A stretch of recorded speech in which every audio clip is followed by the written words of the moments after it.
Kinuwestiyon ni Batangas Rep. Jervil Luistro ang madalas na pagsusuot ng kulay green o berde ng Filipina tennis star na si Alex Ayala. Bakit si Alex Ayala lagi naka-green? Dapat mag-blue naman siya. O kaya mag-red siya. Pero bago ang lahat, kung ikaw ay bago sa aking channel, huwag kalimutan na mag-subscribe at i-click ang notification bell for more trending news. Matatandaang nang masungkit ni Ayala ang kauna-unahan niyang WNBA singles title matapos magreyna sa 2026 Mubadala DC Open, agaw pansin ang all-green outfit niya kabilang na ang kanyang tennis cap. Sa isang press briefing nitong Agosto 6, tinanong ni Luistro kung bakit laging naka-green si Alex Ayala at iminungkahi na dapat mag-blue naman siya. Kasunod nito, may isang dumalo sa press conference na sumagot na kaya siya inaangkin na DDS na tumutukoy sa ilang taga-suporta ni Vice President Sara Duterte. Sumagot si Luistro na dapat mag-red siya.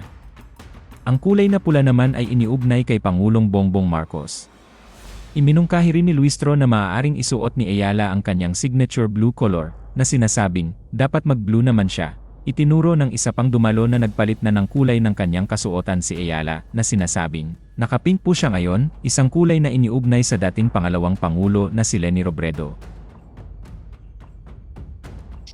Bakit si Alex Ayala lagi naka-green? Dapat mag-blue naman siya. Kaya siya inaangkin na DDS eh. Kaya nga, di ba? O kaya mag-red siya. Naka-pink po siya today. Naging usapin sa social media ang green outfits ni Ayala matapos niya itong isuot sa malaking bahagi ng kanyang title-winning run sa Mubadala DC Open, kung saan gumawa siya ng kasaysayan bilang kauna-unahang Filipina na nagwagi ng WTA Tour Singles Championship, sa kanyang unang laro naman sa National Bank Open sa Toronto.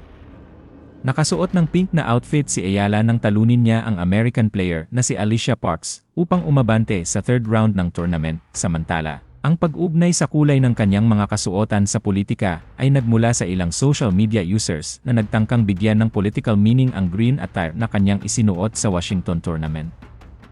Sa profesional na tennis, ang mga manlalaro ay kadalasang nagsusuot ng mga kasuotang pinili ng kanilang mga sponsor, schedule ng kasuotan sa paligsahan, o personal na kagustuhan sa palakasan.